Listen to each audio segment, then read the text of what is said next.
Bueno, buenos días a todas y todos, muchas gracias. Realmente es un placer estar hoy día acá. Esta es mi primera misión como economista jefe del BID y gerente general del Departamento de Investigación. Así que es un placer tener esta oportunidad de hablar un poquito de economía y hablar también de infraestructura.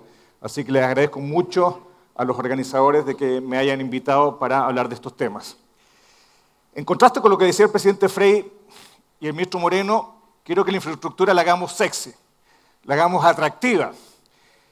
Y quiero empezar con una historia de pecados, con una historia de San Agustín. No sé si ustedes conocen la historia de San Agustín, pero antes de que fuera un santo, a Agustín le gustaba mucho vivir una vida llena de placeres, una vida hedonista, y él cometía todos los pecados habidos y por haber. Pero un día recibió la señal de Dios y dijo, tengo que cambiar, sé que tengo que cambiar, y por lo tanto tengo que buscar de alguna forma el cambio. Sé que el cambio es bueno. Y un día recibe el mensaje, se arrodilla Agustín y le dice a Dios, dame castidad, dame continencia, pero todavía no. Y esa es la historia de nuestros gobiernos en América Latina y el Caribe. Sabemos lo que tenemos que hacer en el ámbito de la política fiscal y en el ámbito de la infraestructura. Sabemos que tenemos que invertir más en inversión de capital, en infraestructura, para poder generar crecimiento. Sabemos que tenemos que invertir más en capital humano también. Lo sabemos, pero ¿saben qué? No lo estamos haciendo. Y por lo tanto, lo que me gustaría mandar el mensaje a todos los que nos acompañan hoy día es que ya es momento de hacer el cambio. Y por lo tanto, cuando hago esta presentación estoy hablando de construir oportunidades para buscar el crecimiento y obviamente buscar el desarrollo, y ese es el rol que tiene el Banco Interamericano de Desarrollo en el apoyo a todos sus países. La tabla de contenido es bastante completa, pero según los organizadores tengo media hora. Obviamente estoy en una posición bastante compleja porque estoy antes del café, pero voy a tratar de ser bastante específico respecto a los contenidos de esta presentación. Primero quiero hablar de crecimiento, para que no nos olvidemos dónde estamos y en qué contexto estamos. Si hacemos una comparación respecto al crecimiento por distintas regiones, América Latina y el Caribe tienen un crecimiento moderado, y a algunos no les puede gustar, pero realmente tenemos un crecimiento bastante mediocre. La proyección de crecimiento, hoy día estamos hablando de un 0,6% a nivel de América Latina y el Caribe. 0,6%. Hagamos la comparación sin Venezuela, ok, 1%, que no es nada. Y después si hacemos la comparación con África subsahariana, con el resto del mundo y con Asia emergente, obviamente estamos muy lejos de los crecimientos esperados, dados el nivel de desarrollo que tiene América Latina y dada la historia que tenemos y obviamente los desafíos que tenemos más adelante. Y el problema es que hoy día estamos creciendo poco, pero antes crecíamos mucho más. Y si ustedes se fijan, partiendo del 2007, que es el año antes de la crisis global y financiera, vemos que el promedio de crecimiento de América Latina y el Caribe era de un 5,6%. Estamos tomando el promedio ponderado, pero tomen cualquiera de los otros indicadores, la mediana o el promedio simple. Y si ustedes se fijan lo que pasa en el transcurso de los años, es que el crecimiento promedio de toda la región va disminuyendo constantemente. Y tenemos, por ejemplo, el 2013 un crecimiento promedio del 2,9, después el 2014 un 1,3, 0,3, menos 0,6, y así bajamos constantemente hasta llegar en el 2017 a una tasa de crecimiento en 1,2 y el 2018 a una tasa de crecimiento del 1%. Antes pudimos crecer. Tenemos el contrafactual en términos de que es posible el crecimiento. Obviamente, a veces aprovechamos, ¿no es cierto?, los vientos a favor en términos de los precios de los commodities, pero tenemos que ir buscando fuentes de crecimiento. Y una de las cosas que nosotros estamos planteando es que, dada la incertidumbre global, y ahora lo voy a mostrar en los ejercicios que hacemos, obviamente hay que buscar fuentes de crecimiento domésticas. Y ese es el rol que tiene la infraestructura en términos del apoyo al crecimiento económico de los países. Y cuando hablamos de un escenario de crecimiento moderado, obviamente no nos tenemos que olvidar de qué es lo que ocurre en términos de la economía internacional.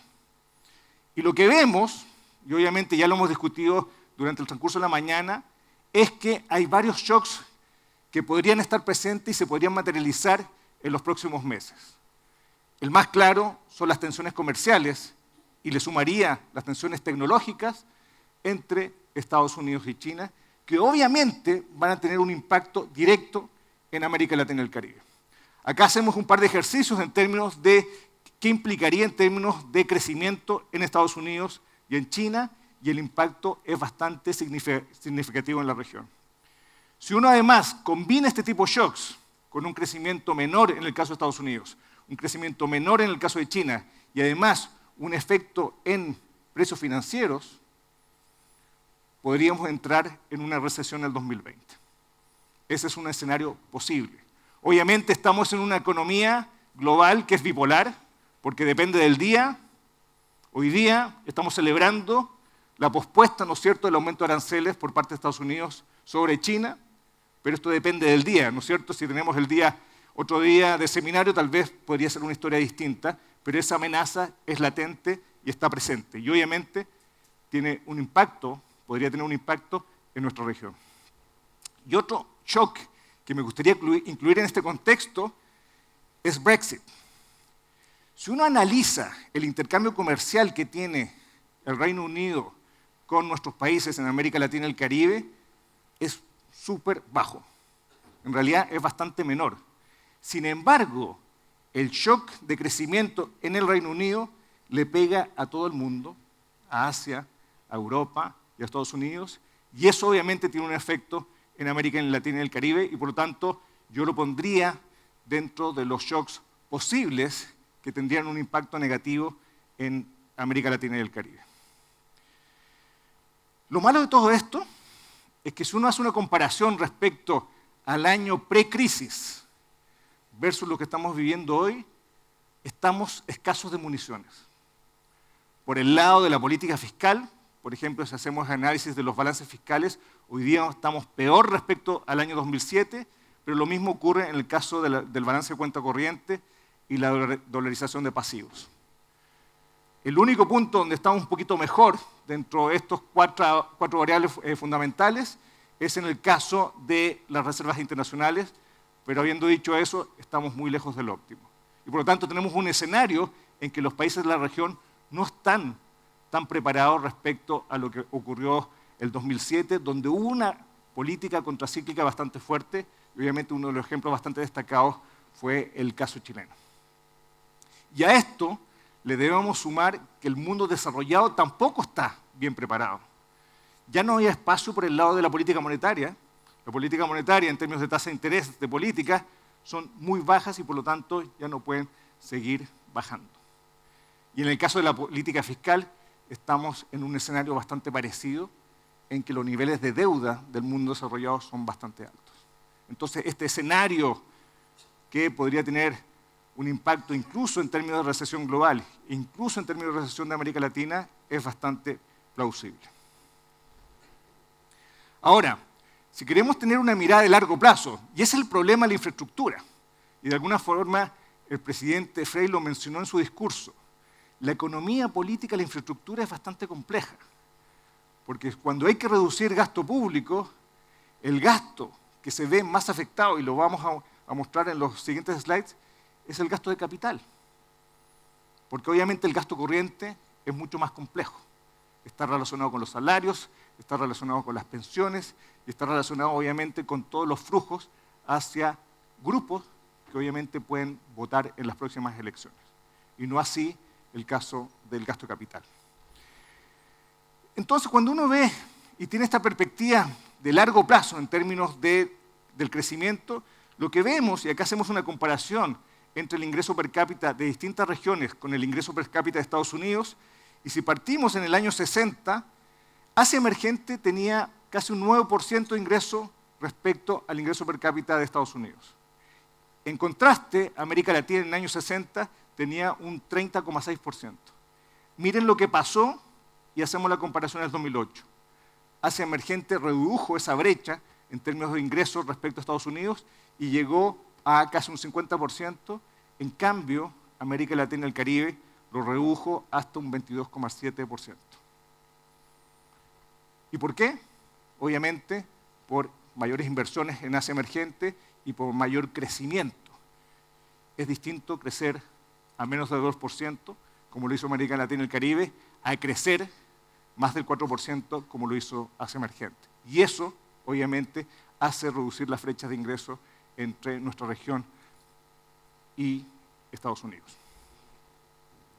Si uno hace esta comparación en términos de fuentes de crecimiento, lo que vemos en términos de contribución es que el impacto mayor y la diferencia más notable cuando uno revisa la fuente de crecimiento es por el lado de la productividad.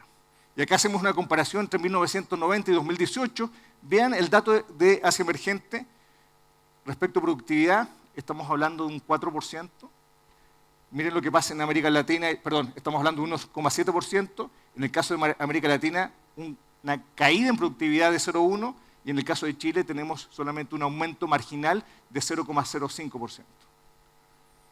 Y obviamente ahí es donde uno tiene que apostar, tanto en términos de productividad de las personas, en términos de la educación, pero también en términos del capital físico. Porque no es solamente un tema de cantidad, pero también es un tema de calidad. Y obviamente esto se produce porque las tasas netas de inversión son bastante distintas. Fíjense las comparaciones en términos de las tasas netas de inversión como porcentaje del PIB. En el caso de Asia emergente, 26,4%, en el caso de América Latina, 11,8%, y lo mismo ocurre con la productividad total de los factores. La diferencia es bastante notable y eso obviamente nos ha impedido crecer como debiéramos crecer. Acá hacemos un ejercicio contrafactual. ¿Qué hubiera pasado, por ejemplo, si Chile hubiera invertido mejor como lo hizo Asia emergente? En ese periodo, entre el 60 y 2018, el PIB hubiera crecido 1,5 veces más, solamente por un tema de mejorar la calidad. ¿Qué hubiera pasado si además es no solamente mejorar en términos de calidad, sino aumentamos la cantidad de inversión?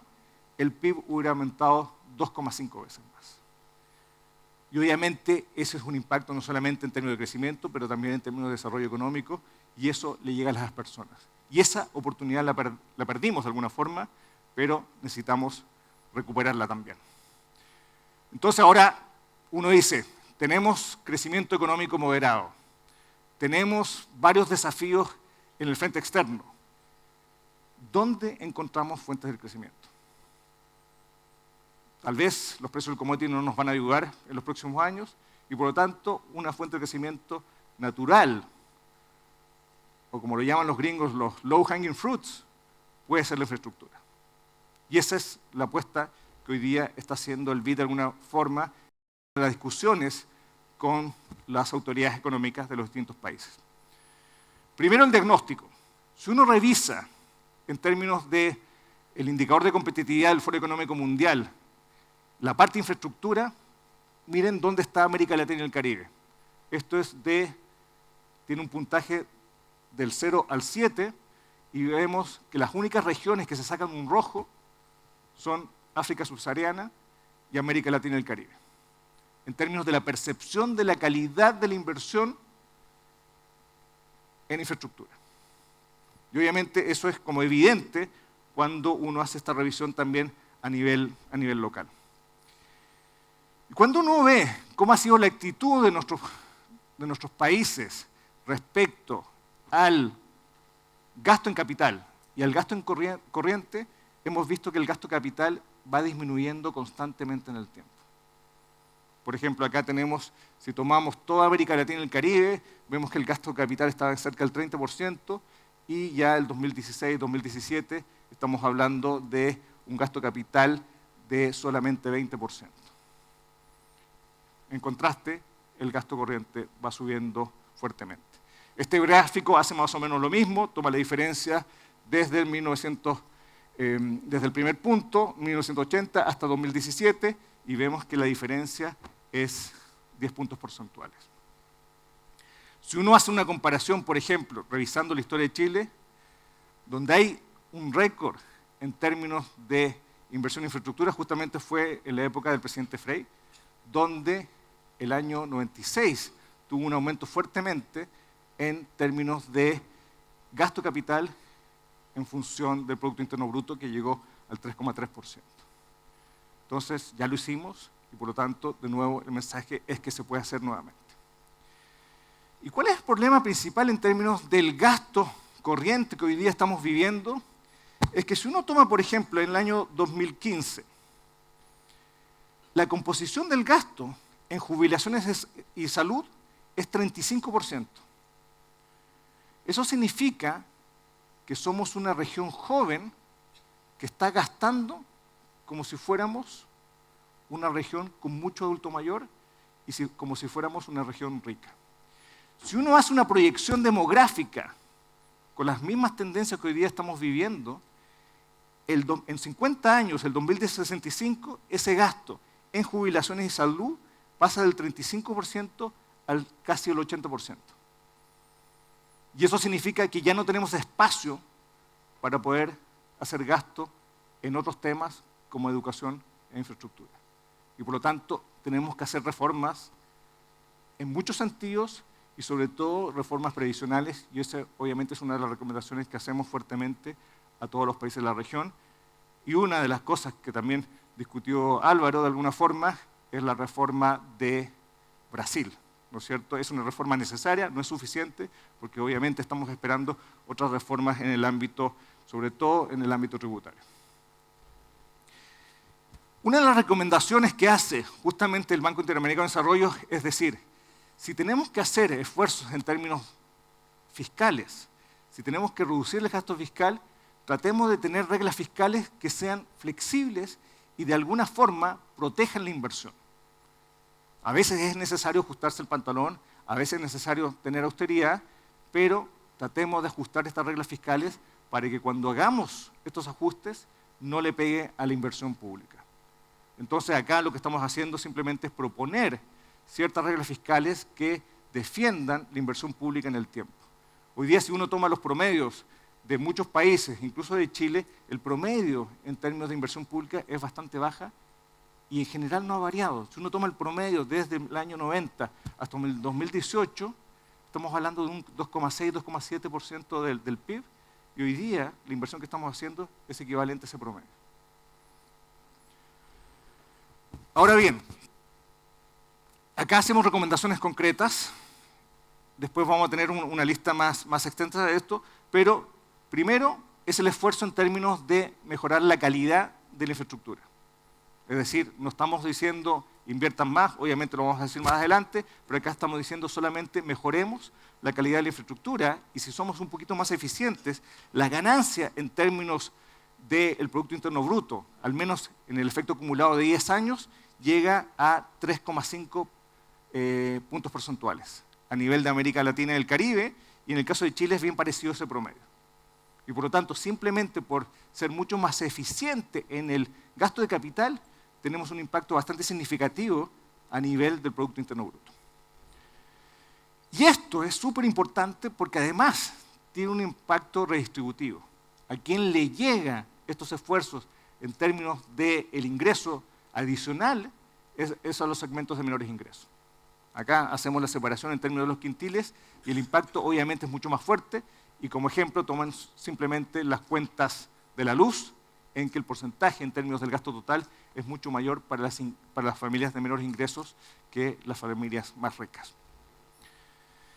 Y un punto importante que también fue mencionado anteriormente es el tema de la inversión en infraestructura y esta división del sector público versus el sector privado. La inversión del sector público ha ido cayendo en el tiempo y ese espacio, la diferencia entre la inversión total y la inversión pública, obviamente es el sector privado. Y por lo tanto lo que tenemos que hacer es atraer mayor inversión privada. Lamentablemente, cuando uno hace la descomposición de dónde provienen los flujos de la inversión privada, provienen principalmente de bancos, o al menos a través de bancos. Pero nos estamos perdiendo un montón de inversionistas institucionales que podrían también aportar al financiamiento de la infraestructura privada. En mi vida previa estuve a cargo de la administración de los fondos soberanos chilenos. Tenía muchas reuniones trimestrales con otros fondos soberanos y los fondos soberanos, por ejemplo, de Asia, de Medio Oriente, no conocen América Latina y no se arriesgan tampoco a invertir en América Latina simplemente por ese desconocimiento. Y es necesario tratar de tener no solamente un ProChile para términos de exportaciones, pero también un ProChile en términos de inversiones en infraestructura, tanto identificación de riesgos como también compartir los riesgos de alguna forma. Y esa es una de las recomendaciones que también hacemos fuertemente en estos informes. Y el otro punto importante es preguntarse qué tipo de infraestructura es la más adecuada para nuestros países. ¿Cuál es la que tiene un mayor impacto en productividad? Y por lo tanto, dados los recursos escasos, ¿dónde ponemos las fichas? Y acá simplemente tenemos un ejercicio en términos que hay algunos sectores que necesitan distintos tipos de infraestructura y otros solamente un tipo de infraestructura. Por ejemplo, en el caso de manufactura, banca, sistema financiero y comercio, invertir en construcción es importante. Pero en el caso de agricultura, casi todos los sectores son importantes. Energía, transporte y construcción en términos del tipo de infraestructura. Entonces también el ejercicio que tenemos que hacer es, dados los recursos escasos que tenemos, dónde somos mucho más eficientes en términos de la inversión en infraestructura. ¿Cuáles son las recomendaciones que tenemos? Una primera recomendación, porque obviamente en el diagnóstico podemos estar de acuerdo, pero queremos ser mucho más concretos en términos de qué hacer, es la creación de fondos a nivel nacional. Y esto obviamente es para la audiencia de nuestros invitados del resto de América Latina, porque en Chile ya tenemos un fondo de infraestructura que ha estado stand-by y que esperemos, ¿no es cierto?, que se reactive de alguna forma, porque es importante tener este tipo de fondos en que se puedan identificar los proyectos, se pueda compartir el riesgo de alguna forma con la inversión privada y por lo tanto es mucho más fácil poder avanzar en esta visión de largo plazo que debiera tener la infraestructura. Y eso nos va a ayudar a atraer financiamiento externo de otros tipos de inversionistas institucionales. Y acá ya hablé de los fondos soberanos, pero también tenemos que pensar en los fondos de pensiones internacionales, en las compañías de seguro, etc. Y ese, obviamente, es un mundo que tenemos que estar buscando. Y además, el fondo podría, de alguna forma, emitir bonos de infraestructura, obviamente cumpliendo con todas las reglas fiscales imperantes en los países, pero podría ayudar de alguna forma no solamente a atraer el financiamiento privado, pero también a aumentar el fondeo para poder generar estos proyectos de inversión.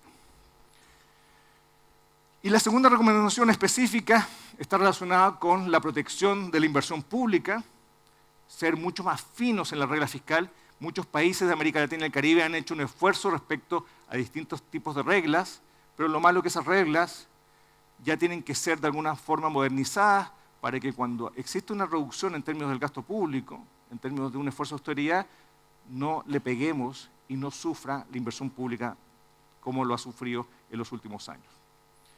Otro punto importante en términos de nuestras recomendaciones específicas es generar el espacio fiscal mediante mejoras en la eficiencia del gasto corriente. Y aquí hay 3 puntos principales. Uno, la reducción de filtraciones en las transferencias sociales. Y esto pasa en muchos países, es que muchas transferencias llegan a familias que no lo necesitan. Y acá se está gastando muchos recursos en ese tipo de transferencias, sobre todo en transferencias relacionadas con subsidios energéticos. Y no estoy hablando de Chile, sino que estoy hablando de muchos países de América Latina y el Caribe, en que estamos perdiendo muchos recursos simplemente porque no estamos identificando bien a quién debería llegar esos subsidios. Segundo, equiparar salarios del sector público con los del sector privado. En general, si uno toma los promedios de salarios del sector público en América Latina versus el sector privado, obviamente los salarios del sector público son mucho más altos que el sector privado. Y eso nos hace menos competitivos. Y el tercer punto específico son las reformas previsionales, que obviamente es el esfuerzo que tenemos que hacer. Justamente en una entrevista ayer en el Diario Financiero planteaba que el hecho de aumentar la tasa de cotización en Chile es necesaria. Yo creo que el 4% es un paso hacia adelante, pero no es suficiente. El 4% debería ser una tasa mínima, porque obviamente necesitamos ahorrar mucho más de lo que estamos ahorrando hoy día. El problema de las pensiones no es por un mal manejo de las AFPs, sino es simplemente porque estamos ahorrando poco. Y eso obviamente tenemos que resolverlo de alguna forma. Mejorar los sistemas de compra de obra pública, eliminando excepciones en los procesos de licitación y que sea mucho más competitivo y transparente. Algunos países han hecho ese esfuerzo, algunos países han avanzado, pero hay muchos otros países que se están quedando atrás respecto a estos temas. Y obviamente hay que mejorar la calidad del gasto de capital. Una cosa es armar y hacer proyectos de infraestructura, pero estos proyectos obviamente tienen que tener una modelación y un análisis ex ante para ver que realmente sean efectivos. ¿Cuáles son las conclusiones de esta breve presentación? Porque estoy justo en el tiempo. Primero, recordar que el crecimiento de América Latina ha sido bastante moderado, aunque heterogéneo. Obviamente hay países que están creciendo fuertemente, por ejemplo, República Dominicana, que tiene tasa de crecimiento sobre el 5%, de alguna forma Paraguay también, pero hay otros países que están creciendo a tasas que son relativamente bajas. El problema de esto, que además el mundo no nos está acompañando, hay muchas vulnerabilidades, muchos riesgos, que eso obviamente lo podemos discutir con Eduardo Aynat, y por lo tanto tenemos que estar atentos respecto a si se materializan, cómo poder enfrentarlos. Como les decía también, no tenemos muchas municiones y por lo tanto tenemos que hacer las tareas ya. Y una de las recomendaciones que hacemos, dado este contexto internacional que está bastante movido, es simplemente decir dónde buscamos fuente de crecimiento, y una de las apuestas que hacemos también en nuestros informes distintos del Banco Interamericano de Desarrollo es simplemente seguir apostando a la infraestructura y obviamente hacerla mucho más atractiva para ustedes. Quiero terminar con una nota positiva. Hicimos un ejercicio en términos de cuál sería el impacto de hacer una inversión en infraestructura no tan grande, estamos hablando de 13.000 millones en términos del impacto que puede tener en crecimiento, y lo que vemos es que el impacto podría ser sustancial. Si hacemos inversiones solo en algunos países de América Latina, en los países más grandes, el impacto en toda la región de esa inversión de 13.000 millones podría llegar a 71.000 millones de dólares. Y por lo tanto, con un esfuerzo bastante reducido, podríamos tener un impacto en crecimiento bastante grande. Y esa es la apuesta que hoy día deberíamos hacer, y no nos transformemos en Agustín, en que digamos, sí, entendemos este problema, pero lo dejamos para más adelante. Hagámoslo ahora. Muchas gracias.